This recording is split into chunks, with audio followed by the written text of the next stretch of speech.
আসসালামু আলাইকুম everyone, welcome back to my food fantasy.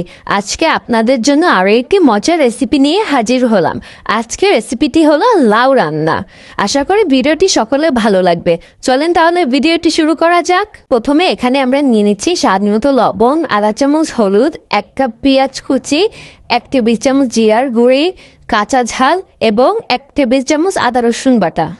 প্রথমে আমরা একটি সসপ্যানে পরিমাণ মতো সয়াবিন তেল নিয়ে নিলাম। তেল গরম হয়ে যাওয়ার পর এখানে আমরা পেঁয়াজ কুচি এবং চিংড়ি মাছ দিয়ে পেঁয়াজটাকে ভালো করে বাদামি রং হওয়া পর্যন্ত ভেজে নিলাম।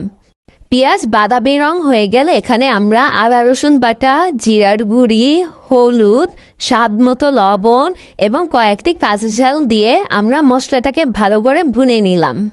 কিছুক্ষণ ভুনে নেওয়ার পর এখানে আমরা সামান্য পানি অ্যাড করে আবারও মশলাটাকে কিছুক্ষণের জন্য ভুনে নিলাম। মশলাটাকে ভালো করে ভুনার পর এখানে আমরা ধুয়ে রাখা লাউগুলো দিয়ে দিলাম। তারপর লাউগুলোকে মশলার সাথে ভালো করে মিক্সড করে নিলাম। এবার লাউটাকে আমরা 10 মিনিটের জন্য ঢেকে দেব। 10 মিনিট পর আমরা দেখতে পাচ্ছি লাউটা কিছুটা সিদ্ধ হয়েছে, পুরোপুরি এখনো সেদ্ধ হয়নি। এবার লাউটাকে সম্পূর্ণ সিদ্ধ করার জন্য আমরা এখানে 3 কাপ পরিমাণ পানি দিয়ে লাউটাকে আবার একটু নাড়াচাড়া করে আবার কিছুক্ষণের জন্য ঢেকে দেব। 10 মিনিট পর আমার রান্নাটি পুরোপুরিভাবে সম্পূর্ণ হয়েছে।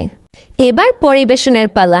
আমরা একটি পাত্রে লাউটাকে সুন্দরভাবে পরিবেশন করে নিয়েছি। আর আপনারা চাইলে এই রেসিপিটি বাসায় ট্রাই করতে পারবেন। আশা করি আপনাদের সকলে এই ভিডিওটি ভালো লেগেছে। ভালো লেগে থাকলে একটি লাইক, কমেন্ট, শেয়ার এবং সাবস্ক্রাইব করবেন। আজকের মতো এখানে বিদায় নিচ্ছি। আল্লাহ হাফেজ।